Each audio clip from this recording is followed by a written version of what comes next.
We have a short but important budget or agenda, so we'll go ahead and get started. Are there any corrections to the minutes? Seeing none, the minutes are approved. So today's agenda is all Marty all the time. So I've been looking forward to this for weeks. Making sure it stays in line. Yeah. We'll laugh, we'll cry. It's going to be special. Hopefully there'll be more laughing and crying. Yes. Okay.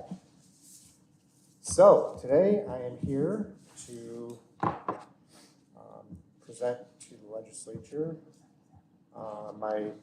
our 2025 action plan for our block grant, home grant, and emergency solutions grant.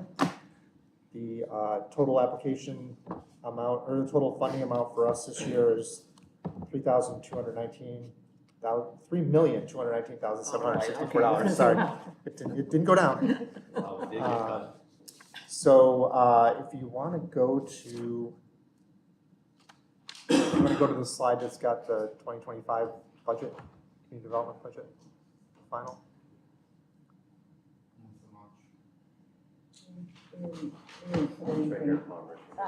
Oh, did you distribute it?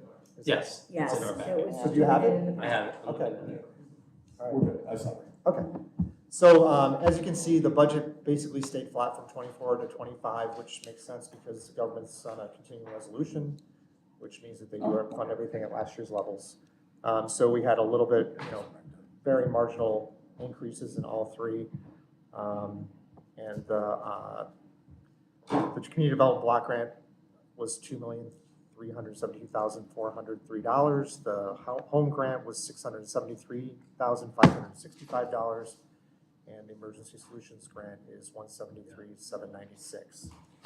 So with this budget, the steering committee reviewed all the applications for the community development block grant, and we were able to award every municipality the amount that they applied for. So once again, we were able to work that out, which is something we've been striving to do for the last probably 4 or 5 years. And so there's a list of the projects that were funded, as well as our emergency solutions grant. That one we do a little bit, you'll see that on that one, the requests and what's awarded are not in alignment because they always request a lot and we don't have enough to give them. But Sue Boyle, who runs this in my office, my deputy director, she meets with the city person in charge of emergency solution grants. She meets with Megan Stewart from the Housing and Homeless Coalition, and Stephanie Pasquale from Allen Foundation, and Monica in our social services office. And they review the applications and they know what other funding streams people are getting. Mm-hmm. So they know how to tweak everything to get the maximum use of our $173,000.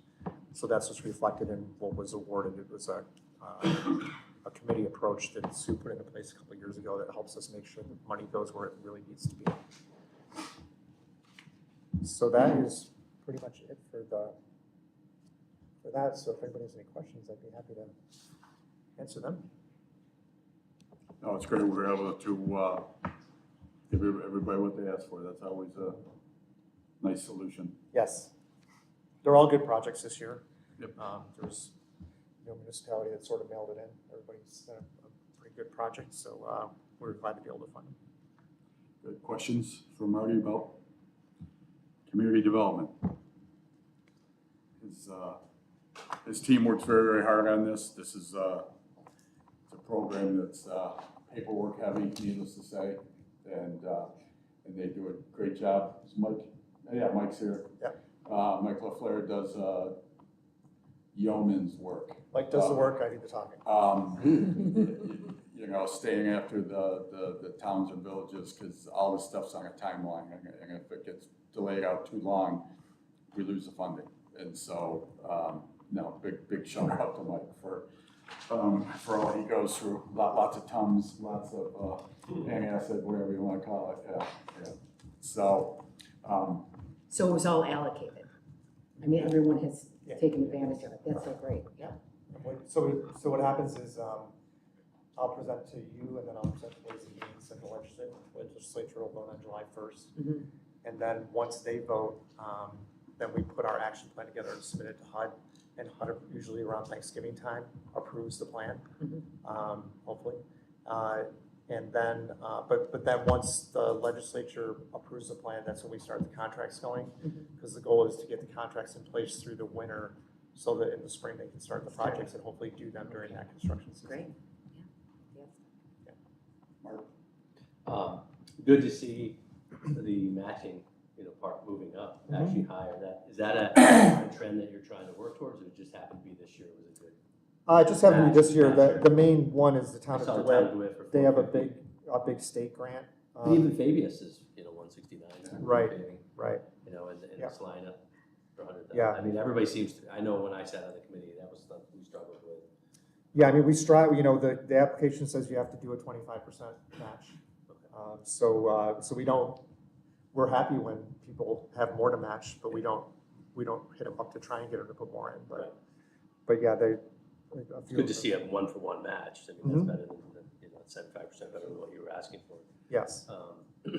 And I echo Dave's comments. I mean, I sat on both sides of the table, so I appreciate the work. This is important for the villages and the towns and the communities that need this money, so. I Yeah, you're appreciate both all the alumni. work. Kevin, Mark, and I are veterans of that committee. Yep. Yes. Yep, for many years. And one who used to get told to get going because the money was gonna go away. Yeah. I can tell you the slideshow is a lot shorter than it was when you guys were. Was it? Yeah. The meetings are a little bit shorter than they were. It's good to see the matches up, because they get more work done. Yeah. And more meaningful. Yes. And just for Sean Palmer, not all towns qualify for this money. It goes by census blocks. And so there's income, average income in that area, and things like that drive this. So as you can see, there's lots of towns that didn't even have an opportunity to apply because they didn't qualify. Correct. Or not even the whole part of it. There's one, lots of, usually one little sections. area, Fabius Sections is, of it. yeah. Of So, just because the town's on there doesn't mean the whole town applied. Most of the villages are, with the exception of Fayetteville, most of the villages are pretty much all in census tracts. Fayetteville is not, but they do a lot of work on their senior center. And the senior center is considered a low-income place because of fixed incomes of seniors that use it. So that's an allowable expense for That's the great. CDBG grant, even though it's not in a census tract. Okay, It meets the low-income requirements. very good. Yeah. And the same is with any parks. If you're gonna do work in a park and put inclusive playground equipment in, then it counts, whether it's in a census tract that's eligible or not. Good to know. Good. I'll move. Okay, we have a motion. We have a Second. Second. And just to clarify too, the city of Syracuse gets its own Correct. Right. Much more than we get. pot of A money. So big, that's why you it's a don't much see bigger pot. That's why you don't see the city of Syracuse on here, because they get their own. So we have a motion, we have a second. All in favor? Aye. Nays, abstentions, motion's carried. All right, and so now we have, that's our only vote for the day. Now we have an informational on the Shape Up for Veterans program. Again, Marty, if you just want to talk about the program itself just for a second, just for anybody that's not familiar with it. So we have a program in community development that we've had for years called Shape Up. And the Shape Up program is for low-income people, 62 or older, who need work done on their house, like a new roof or a porch or mechanical work. Wheelchair ramp. Wheelchair ramps. It's not cosmetic updates, but it's actual need. And they have to be income eligible. So you'll see in 2022, the county executive put $1 million in his executive budget to fund a program for Shape Up for veterans. The difference between the Shape Up for veterans and the regular Shape Up is that there's no age restriction. They still have to meet eligibility requirements for income, but they can be whatever age they are. They just have to have been dishonorably discharged. And so then in 24, during the budget process, the Ways and Means Committee put in another $77,000. And all that money has been allocated to projects Currently, we've completed 49 of the jobs for $931,204, and we have 9 jobs under contract in various stages. How many applications do usually come in for this? Well, once we got to the point where we have all of the money allocated, then we just start a wait list. We don't actually have people apply. And we have a number of people on the wait list, as we do with our regular Shape-Up program. How many did So you say?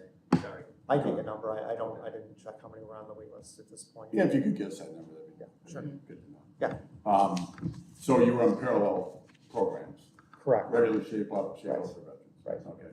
And the goal of the program is to keep people in their homes, especially with, The Shape-Up program is to do that, and then the one specific to veterans was to be help veterans of all ages. Yeah. Because a veteran could have, if you meet the criteria for the regular Shape-Up program, you can go through that process. But the Shape-Up for Veteran block was to remove that age barrier, gotcha, so that younger veterans could apply for it as well. but especially with a lot of the accessibility type improvements. Yes. And the lien, there was a question on lien before is that? We do a lien on Shape-Up, we don't do it on Shape-Up for veterans. Right? Nice. Mike did a lot of recruiting for the Shape Up for Veterans program when it came out. Because initially. We'll get the word out. Right, Yeah. right. He went and talked to different veterans groups and went to the towns and really got the word out there. And so, Is there was there one that was the most, like out of that 49 projects, was it windows, was it roofing? it's a mix. Is it a good? Yeah. It's a, Yeah. okay. It's a good mix. Is there any match on that, or is it No, straight? yeah, Okay. we try and, all the jobs, we tell people that the maximum amount is 15,000. But then we blend it. So, some of them are 23, some of them are 8, depending on what they're doing. It's kind of hard to put a roof on for 15 grand at this I was point. just saying, That's not happening. So we blend it around. or even windows or Yeah. heating and air conditioning. Yeah, we put the 15,000 on it just so someone doesn't come in thinking they're gonna get $45,000 and have a roof and siding and stuff like that. So we put that as the limit, but then once we look at the person's situation, it's not a hard 15,000. Okay. So we So they could adjust. apply for more? Well, what you're saying, or? they apply for the job Mhm. and then we go out and one of my housing rehab inspectors goes out and writes up a bid for the job and estimates what he thinks it's gonna cost, and we make sure that we cover it I before we see. put it out to our contractors. Chairman? So Marty, so what are some of the challenges with the program, Shape Up for Veterans, as far as people knowing about it, or can you talk about the veterans and what they think about it?